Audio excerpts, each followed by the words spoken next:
Hey friends, so I wanted to put together this video real quick to show you how to feed your sourdough starter. I have a zeroed out scale set to grams, a clean jar, a hungry but well bubbly sourdough starter. I have spring water, brown rice flour, and I'm going to show you guys what to do. So the hairband makes a note of where my starter was when I fed it the last time because it deflates, and you'll see what I mean about that in just a minute. Just gonna stir down my starter.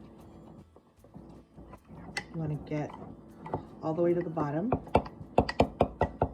and then you just want to add in as much starter as you want to have starting. So I'm gonna add 50 because if I'm feeding a 1:1:1 ratio, that means that I will end up with 150 grams of starter. And that's 50. So then I zero out my scale, and I like to add my water next because it just is easier for me.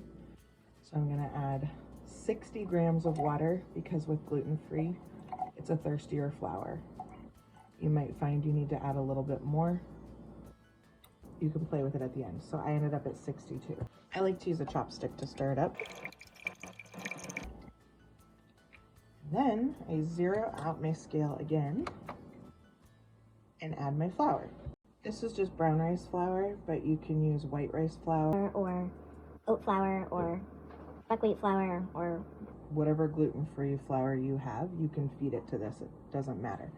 But just for simplicity's sake, I just start my starters with brown rice flour. So I want 50 grams at least of flour. And why I say at least is because you don't ever want your starter to be hungry. So if you're gonna not get the number totally right, err on the side of too much. So your starter is not ever hungry. And if your sourdough starter gets a little too sour, you can do like 25 grams of starter and 50 grams of flour. You'll understand that more later. But I'm at 48. And 53. So now I'm going to take my chopstick again and just stir that up. And when you stir and feed your starter, it's really important to incorporate a lot of air. And this is the thickness. You can see that right now it just needs to still get stirred. This is about the thickness that I like. It's kind of like less thick than you would probably want your oatmeal in the morning. I don't know. I hate oatmeal. I don't know why people eat it.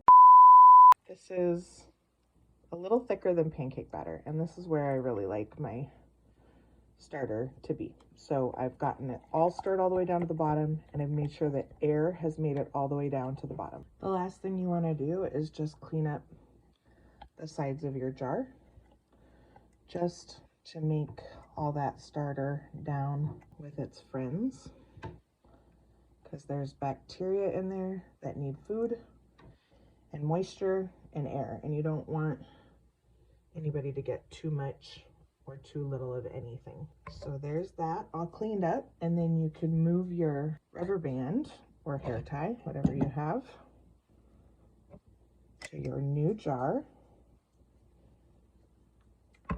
and put your breathable, I like to use cloth, lid, and just screw that on, and you're all fed until the next time.